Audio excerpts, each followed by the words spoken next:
Welcome back to Girls Only Sports, the Playbook. Once again, I am Candace. That is Kay. This is your favorite show focused on girls and women's sports. We know we focus on a lot of the women's sports, but now that basketball season is coming around, especially in Ohio, we have some major talent. We're going to get more into that. But before we get started on today's episode, please like, follow, subscribe, all that good stuff. Comment, especially on all social media platforms. Girls Only Sports everywhere. You already know the social media platforms: Instagram, YouTube, Twitter, TikTok, Facebook. You name it. Look us up on it. Girls Only Sports, one word. Follow us. Check us out. We're some of today's topics we're going to get into is the WNBA. We're going to talk about that. The NWSL Championship. Talk about Dallas getting the number one pick in the WNBA draft. Talk about some of the players they can select.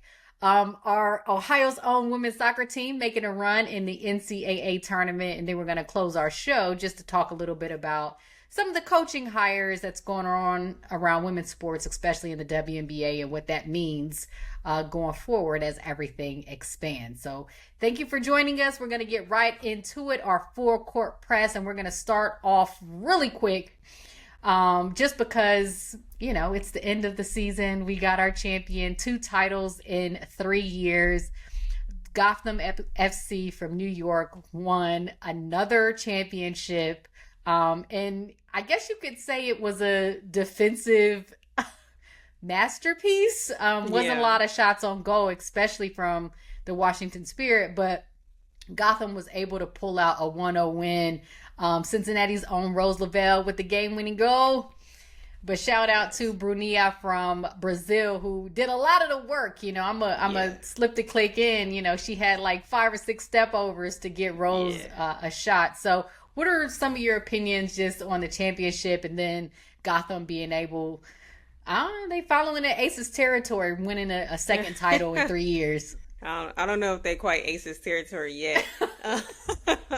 I'm gonna need to see regular season happenings before we calling them in the same realm as the Aces. But I think going into this, I think Gotham was a lot of people's favorite. They have looked good in playoffs. They were playing like they wanted to win a national championship. They were playing like they wanted to win the championship.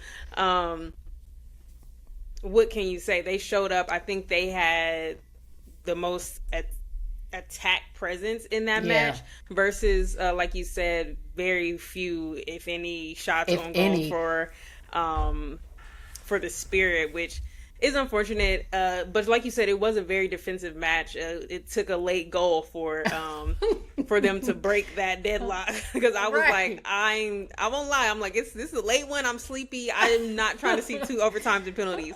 But that's always a thriller. But I like a late goal. And like you said, shout out to Bruninha for that step over, that she set that whole play up, and to have that vision to find and pick Rose out. And for Rose to be back in form, we love to see it healthy, just putting their laces through it and knocking that one in. Hats off to Gotham. Hats off to everybody on that team, because it was like we said, it was a defensive game, and a lot of people put in work. Emily Sonnet put in a shift.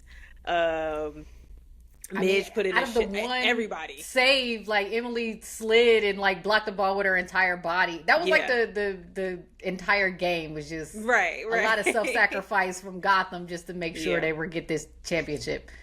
Yeah. And shout out to Ann Katrin Berger too, as well, goalkeeper for Gotham. One of them ones. I think on the national stage she gets a lot of shine and a lot of presence. But since she's came over to Gotham, I think she's been one of the best goalkeepers in the NWSL for the past 2-3 years. I think she's been over here. So hats off to her too. Played a great tournament, and Gotham got another one. They got another 2 one. and 3. Eighth seed to a champion. So in soccer, I'm not gonna say it's weird. It's just one of those situations being one and done. It really don't matter what your seed is. Who's operating at the right time, right place, all the players are locked in. You can't look at seeding. And as we saw once again, I think in 2023 or 2024, one of those years, They were a low seed too. They were like 6th seed and won the title. Yeah. And so here they are, an 8th seed. So congratulations to Gotham FC, New York. Out of every professional team in the city, the women are the ones bringing in the championship. The Gotham too. The Liberty got one. So we just need the men to follow up. But shout out to them. What does this mean though? Another loss, back-to-back finals losses for the Washington Spirit. Obviously, you know, I'm not gonna say she was hurt. Anytime you can play, you know, you're set to, you know, give your all. But obviously, a limited Trinity Rodman. She didn't get to play the full 90 minutes. But what does this mean for her? What does it mean for the Washington Spirit of continually getting to the championship for the past 2 seasons and not being able to win? Blow up the whole team. No, I'm just playing. No, I'm joking. I think for Gotham, not Gotham, for the Spirit, it's hard. Like, you came into the season with a coach like, his name just is completely escaping, but former Barcelona coach, only for him to then go over to Lyon, and it's just kind of like, what are we doing? And granted, their coach did step up, and he is a great coach, and I think he's doing well with what he's had. But I think there's so many moving parts in the Spirit organization. I feel like they're really trying to find an identity and trying to find out what works. And I think we might be heading into a little rebuild. I do think they are going to say bye to Trinity after this season. So I think that's going to be Michelle Kane at the head. I think she likes the underdog story. I think she likes the underdog story. She likes to see what she can make happen. Gotcha. But they do have some great talent on their roster. So not saying that Trinity leaving would completely tank a Spirit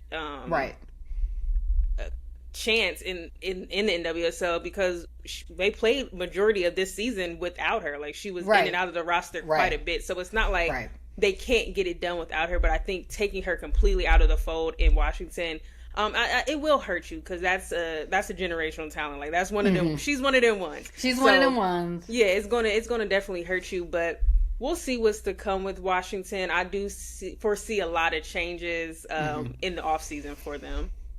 Yeah, but shout out to the NWSL for another great season. You know, we had big upset, #1 seed, best regular season ever in Kansas City, losing in the quarterfinals, and then having an 8th seed in Gotham, being able to make a run to the championship, and again winning in a late game goal by Rose Lavelle. And there also are She Did That winners for this week. There's no need to present anybody else. All of those women on the pitch. Just a great match, and it was just a great game. You know, you left watching the game satisfied. It wasn't like, oh, this is a dud. No, they were out there competing. Right. Yeah, it wasn't like Game 4 of the WNBA Finals. No.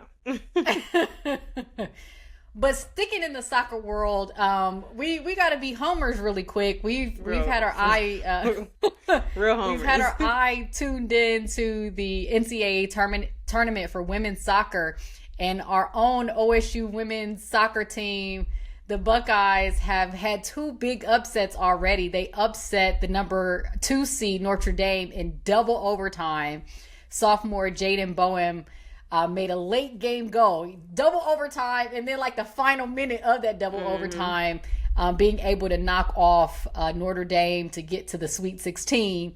And then in the Sweet 16, go to another double overtime against #8 Baylor, and once again able to knock them off in a late game goal. This time it was sophomore Anika Parimba, 2-1. So our OSU women's soccer team are in the Elite 8. This is like what a Cinderella run those ladies are on. I mean, it was one of those situations. We were watching the NWSL, and you know, you got your eye on every sport, and you scrolling, and it's like some dark highlight, some random goal, and you like, wait a minute, that's a Buckeye. That's our team. That's a Buckeye. Yeah. So shout out to those ladies. They're still in the tournament. They'll have their next matchup. It'll be November 28th, which is this Friday at 5 p.m. So any Buckeye watchers, tune in to them, seeing if they can continue their Cinderella run in the NCAA tournament, already knocking off 2 huge top seeds in March to a championship. So shout out to those ladies. And yes, we're bandwagoning because yes, we are. Y'all doing it. Staying in the kind of Buckeye lane, we were able to go to our first OSU women's volleyball match. Yes. Shout out to OSU and the Covelli Center because y'all packed that out. Listen, not only did you pack it out, the environment, the court, the stadium, the arena, how it. Yeah, that's probably one of my favorite venues and like experiences I've had at a OSU game of any sort. Top like notch. Y'all showed out. That was y'all did. Like y'all did y'all's one with that one. Y'all did. Y'all did, and it was just from a fan perspective of just loving women's sports. All ages welcome. Mm-hmm. The game was fun. The players were great. Like I said, the arena competitive. The arena was just incredible. And so we were able to see OSU play Michigan State, and they were able to win their last home game of the season. Yes. Shout out to one of our new favorite players, Hannah Jones. Won it in one. Girl, we apologize for sleeping on your talents, but if you talk about a player that deserves some shine, all the women on the team deserve shine, but Hannah Jones was just that player that coach couldn't take her out the game. Yeah, it was like set up every time she's on the court to get a kill. She probably had like 30. Right. But she played an excellent game. I know they've had a pretty tough season this year, but hey, they got one in her, so we'll be able to see what she does next year and see what they do to finish out the season. But shout out to the OSU women's volleyball team and just that whole program. Like I said, from a fan perspective, just enjoying the game, the atmosphere, the arena, like that's what all women's teams, collegiate women's sports teams should be able to get. It was just awesome. Definitely. Let's move along. We're still full court pressing. We're going to head over to the WNBA. News never stops over there. But not too much controversy in the first two topics we'll talk about is the WNBA draft lottery happened a couple days ago. And top 5 picks of what will be the 2026 WNBA draft. Mm-hmm. Dallas Wings, once again, gets the number 1 pick. The Minnesota Lynx, who had the best record last year, obviously dealt with a huge injury in the playoffs, but they get the number 2 pick. The Seattle Storm gets the number 3 pick, another playoff team, the Washington Mystics 4th.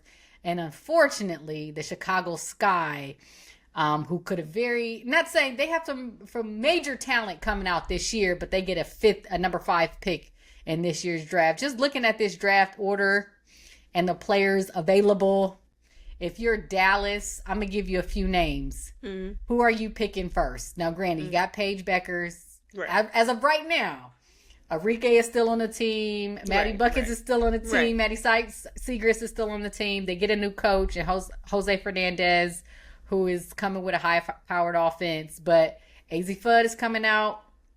Awa Pham is coming out. If any of you don't know who she is, type her name in AWAFAM into YouTube. She's a 6'4", 19-year-old from Spain who can shoot threes, can post, can do everything. She looks like one of them. Right. So type her in. Olivia Miles, the do everything guard. Lauren Betts, Flau'jae Johnson, Tanaya Latson. You got the number 1 pick. Who are you going for? I'm Dallas. I'm going big. I think that's really somewhere they're lacking. I'm looking. You already know how I'm looking. Like you said, that 19-year-old. That's where I'm looking. That Lauren Betts. I'm in that area. Like, you need size. You need somebody that can give you a post presence in Dallas. Yeah. I don't think they will be looking towards a guard until later in the draft. Yeah. They don't need to be, at least. Because you take Paige, and I think they're in their Fever era. How Fever had them number 1 picks for 3 years in a row. Same thing that the Aces did. Yeah. Yep. So I think it's Dallas's time. They got to lock in. They got to, do some scouting to see what's going to work, because we got the number 1 pick 2 years in a row. I think you got to make it count. I'm looking at the 19-year-old. So are you one of the are you best fit for the team, or are you the best prospect? I'm going best fit for the team. I don't think you, unless it's like generational. Unless it's generational. Unless it's one of them ones you just can't let go. Yeah. I think you have to do what's best for your team. Mm-hmm. But arguably, I would say some of the best coming out. I mean, this list right here, I mean, it's like you really can't go wrong. I know a lot of people would be excited to see Paige Beckers and AZ Fudd team up again in Dallas. But I think as an organization moving forward, and where like the WNBA is, the league is still kind of ran by them 6'4", do everything forwards who can shoot, take you off the dribble, have a paint presence. Asia, Stewie, Fee, NECA, Dominique Malunga, Cam Brink. Like, I don't think they're going anywhere anytime soon. Right. And if you're Kiki Iriafen, another one, Angel Reese, Camila Cardoso, I don't want to leave them out. Jonquel Jones. So if you're Dallas, I do think you need a dominant big. Yeah. And I will go on record that we are proponents for them going post. Yeah. I'm going to give you another one. I'm not going to go through all three. We'll save them when the actual draft happens next year, even though we still leaning on the side that ain't going to be no season. If you're the Minnesota Lynx, who do you take? Now, we said they were going big for Dallas. But you're the Lynx. You had the best team all year. Right. You really didn't have a point guard. Yeah. But don't get me wrong, Jessica Shepard is a good player, but Tanaya Latson is a scorer. Flau'jae is a scorer. Olivia Miles is a point guard, which is something that you need. Yeah. AZ Fudd, like you get another sharpshooter out there with Kayla McBride. If you're the Lynx, who you go with?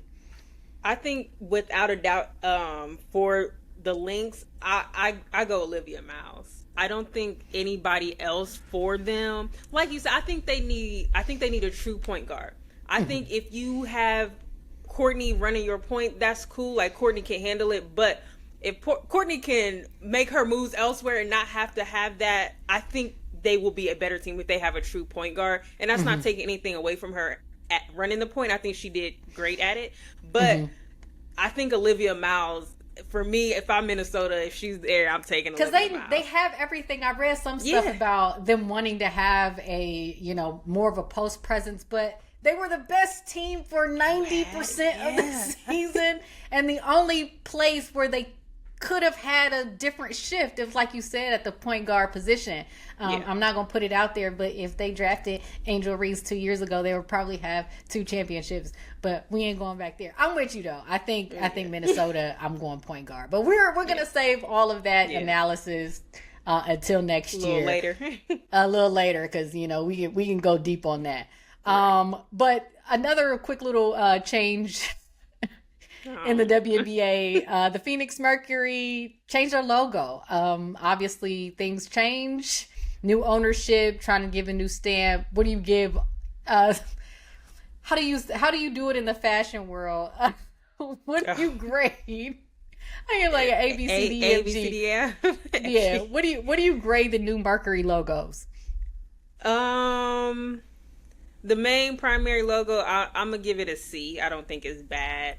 Okay. But I'm going to say I'm an OG Merc. You know me. Diana Taurasi's my GOAT. That 2003-2010 logo is peak for me. As well as the one previous to that with the actual Phoenix Mercury written out. Those are my favorite too. So I think, so I got to get a new one to see. Those other two, alternate and the international, I don't know what it was called. That's a DF for me. I'm not a huge fan of it. I like the OG logo. Yeah, maybe it's nostalgia. Now. We like, don't change, come on. Give us some razzle dazzle. You one of the OG teams. Keep it classy for me. Like, you remember the starter jackets that was all colorful and things like that. Like, I like that kind of flavor. Same. Like, I don't like the just flat. Everything's plain. So like, get real basic with the graphic designs, guys. Spice it up. That's what we like. Yeah, but to stay in the basketball world, just a few more moments. the roster for the women's national basketball team that's going to be prepping not only for the upcoming World Cup, but also the Olympics in 2028 just got released today. Some of the big names that are on that list: Lauren Betts, Paige Beckers, of course, Caitlin Clark, of course, Juju Watkins, who many know is out with the ACL injury. She's on the list, as well as Angel Reese. It's the training camp roster that got released. So they'll be all headed down to North Carolina to get some workout in. I wish I had some time to name off all the players.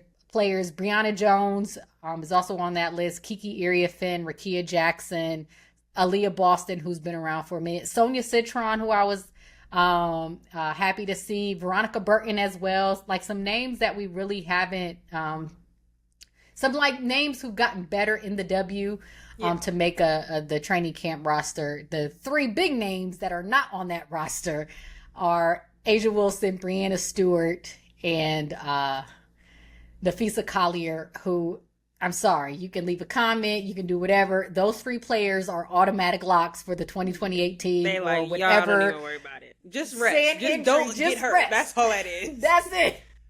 Yeah. That is the message, is for them three, do not get Just hurt. stay They are healthy. on the team, World Cup team, Olympic team. Those three players, Asia, Stewie, and Fee, they're already set. So it'll be Carol Lawson, Natalie Nasake, who won Coach of the Year for the Valkyries. She's going to be an assistant coach. They're going to be the ones that are going to have to siphon through this new iteration of players. So just out of the few that I've named, who are you most excited to potentially see on like the final roster? On the final roster, I think I'm excited to see Paige most on that new roster. But again, like you said, there's so many players that have been kind of in that U.S. basketball fold, and just to see them and how I'm most excited to hopefully see a couple of these ones that we wasn't expecting maybe prove something to themselves at a camp. Right. But yeah, I think for me, most exciting to see in that environment is going to be Paige for me. What about you? Same. I think seeing a potential Paige and Caitlin backcourt is going to be very interesting and exciting to see how they play well against each other. Mark me as one. I do not, as great as Asia Fee and Stewie are, I do not think you can leave Angel Reese at home in 2028. I think you need to take your dogs with you. You can't leave them at home. So I'll be interested to see for like a Rakia Jackson and a Jackie Young and a Clea Copper, those kind of slash guards, go get bucket getters, like what Carol Lawson's game plan is going to be for them. You know what I mean? Because, we've been following the game for a long time with the Olympic team. You already know who's getting the ball, but it's those other players who can play to their strengths to help the team. And it's like, which one of them is going to, Veronica Burton is in there, Kelsey Plum, right? Is like, how are they going to be able to fit? And then a healthy Juju Watkins. And then we ain't even get to Sarah Strong. Right. Oh. Can't even talk about her. We ain't even get there yet. So it'll be interesting to see where that, shooting guard position where Carol Lawson decides to go with this roster. So congratulations to all those players. And as always, a lot of commentary happens when things get finalized. So we'll keep an eye on it.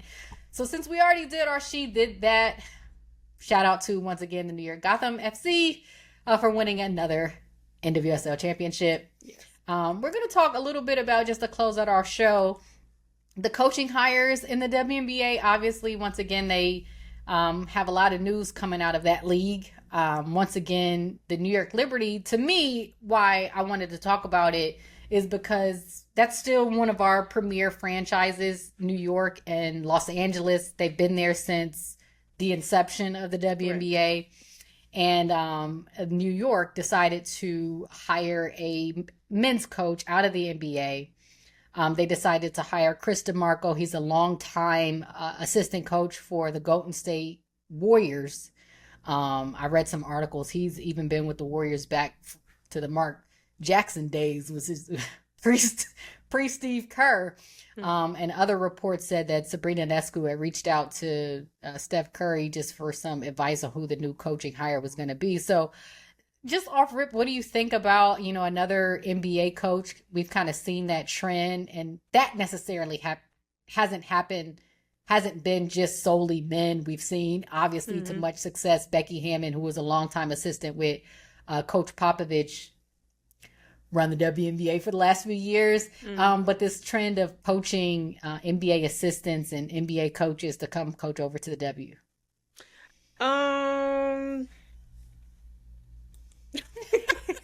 I've got a lot of feelings about it, but I guess for me, it's I don't know, it's kind of hard. It's flesh it out. I'm trying. We got 5 minutes, right?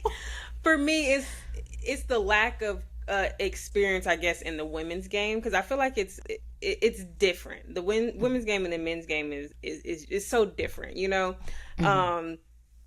So that's one of the things I look at with some of these coaching hires.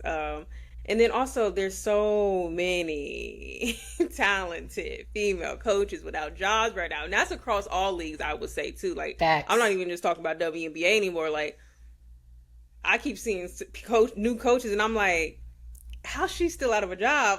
I'm right, hired them all. True. That might be the place to be anyway. Right. They might not even get the coach's season, but that's here nor there. So I don't know. I'm 50-50 on it.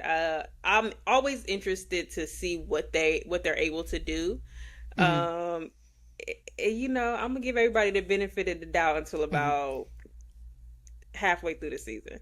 Yeah, I'm with you. It's like the same. It's like you find basketball talent regardless of gender where you find it, but I do find it interesting that there's these lulls where it's like, oh, the WNBA, don't get me wrong, there have been periods in the league where there have been more men coaches than women, especially if you go back to like 2003 2004, but in this year, with all the growth and so much emphasis on women's sports, and that obviously has to branch out to women coaches and women's assistants and all that stuff.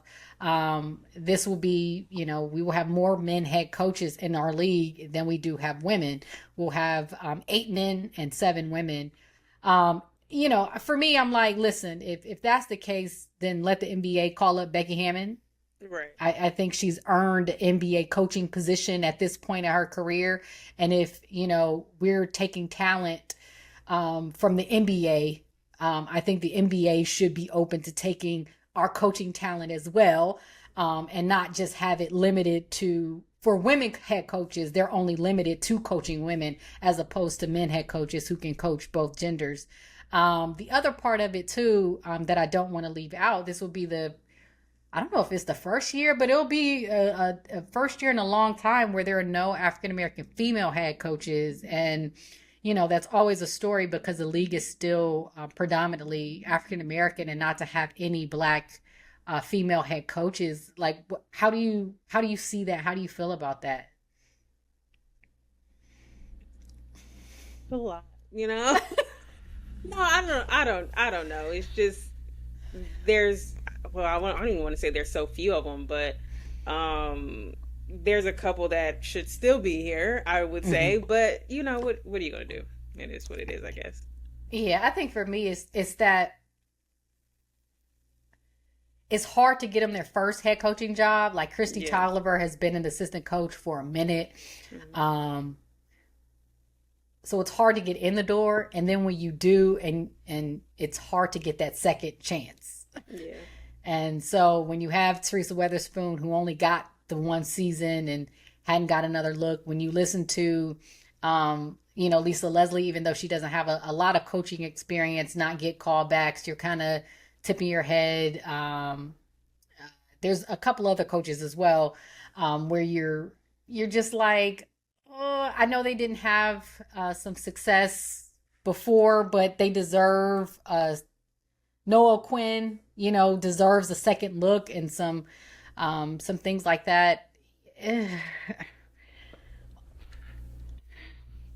It's like right on the tip of, like, it can expand to like a bigger issue, but it's one of those things that we're just noticing. And it's just like any instance where something becomes, there's always growth and there's always more tension and there's always money, then all of a sudden there's this overemphasis of hiring more men, and it's seemingly more premier. And a lot of the women who put in work, especially outside of a player position, to be a head coach, to be assistant coaches and things like that.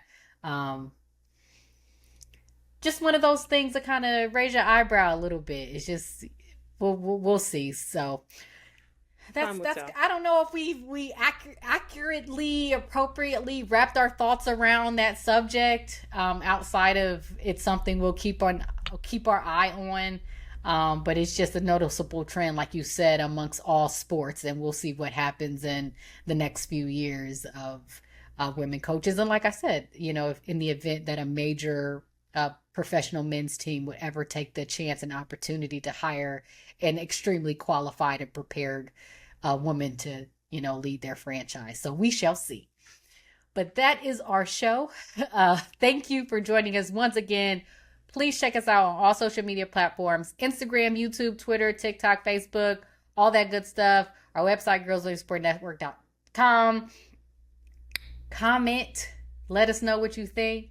Watch OSU women's soccer team once again this Friday at 5 o'clock to see if they can make a run to the Final Four. But check us out. We'll come with another episode next week. Once again, I am Candace. That is Kay. This is the Playbook, and we are Girls Only Sports.